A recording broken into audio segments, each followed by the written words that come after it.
Hello, Millie. Ready for another gruelling day at COVID Central? Sure you're feeling all right, Dr. Fideo? Yes. Why? Never mind. You just don't seem quite yourself, that's all. Of course I'm fine. I mean, who wouldn't be? The practice is hemorrhaging money. We've got some crazy invisible woman hiding in a bunker in Skipton House, occasionally spouting meaningless drivel on the internet, supposedly telling us whether we'll ever be able to work again, but hey, everything's just fine. Honestly, I don't know whether it's worth going on anymore sometimes. I might as well just bloody well end it all.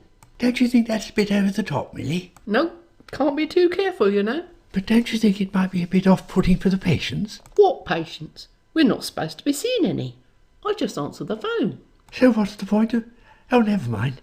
Is he in today? Yep, came in a minute ago.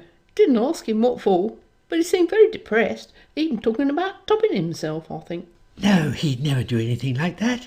You know how he exaggerates when he's one... Oh, God, no, surely not. Oh, thank goodness, Rufus, you're all right. What do you mean? Of course I'm not all right. I mean, who the hell is at the moment? Millie was saying you'd sounded depressed and was wondering why you'd come in today. Well, you can tell I am bloody well depressed, and I came in because I couldn't stand the homeschooling anymore, okay? When do you think we'll be getting back to work, Rufus? I don't know. Some people going back mid-June, but nobody can agree on what we're going to be able to do. On the rare occasions we're honoured to hear from the CDO, she contradicts what she said the previous time. Did you see the suggested protocols we're supposed to follow?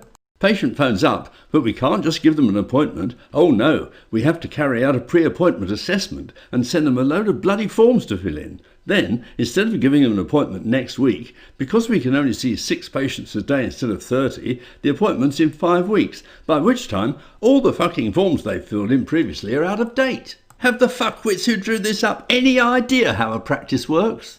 The PPE we're going to have to use is going to cost a bloody fortune, never mind the downtime of an hour or so between patients. Each surgery has to generate at least 800 quid a day, so that's how much those 6 patients will have to pay between them. Not too bad if we don't use aerosol-generating procedures, though. But it's those that generate the bloody fees. Perhaps we could branch out and do more facial aesthetic work, like Botox and stuff. Maybe. Not really going to sort out the problem with Mrs. Scoggins' upper left 6, though, is it? I'm sorry to hear you're still having problems with your tooth, Mrs. Scoggins. Unfortunately, I'm afraid I can't help you with that at the moment. Can I interest you in some Botox instead? I hear the CDO is doing a 3rd webinar later. Did you see the first 2? I started watching the first one, but gave up after a bit as I was losing the will to live. Looking at some of the ramblings Hot Lips Hurley's been putting out, it seems she thinks that somehow we can treat caries by preventive dentistry alone. Imagine telling a patient with pulpitis that now we adopt a preventative approach to treatment rather than an interventionist one. So you're arranging an appointment with a counsellor to improve their diet and lifestyle.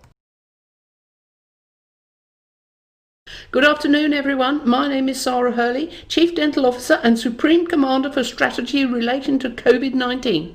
This is the 3rd in the series of webinars, and the aim is to clarify the way forward for the profession as we move into phase 2 and then 3 and so on. After last month's webinar, I've been asked what strategy I tend to employ as we go forward, and to them I would say that my plan is to wait and see what other CDOs do and then do the same. The main message today is be prepared. Dentists must prepare to reopen practices, but not go back to work. We have definitely not run out of road, but we need to shift gear and change lanes after checking in the mirror and maintaining social distancing. The protocols for PPE, IPC and limitations of AGP means we must transition to a role of oral physicians, and we must support patients in appreciating the benefits of minimally invasive oral care, MIOC, which can be delivered in a virtual way. This is the way forward. So dentists can reopen their practices, go back to work, but don't do any work. We must prepare patients to accept a non-interventionist approach to dental care whilst maintaining social distancing. Dentists may, where necessary, use AGPs when they go back to work, but only if they can't work from home. If you can work from home, go to work, but no face-to-face, and don't use AGPs. So if all dentists employ PPE, IPC and only carry out MIOC, their practices will be FUBAR, fucked up beyond all recognition. Well, I'm glad that's sorted out then.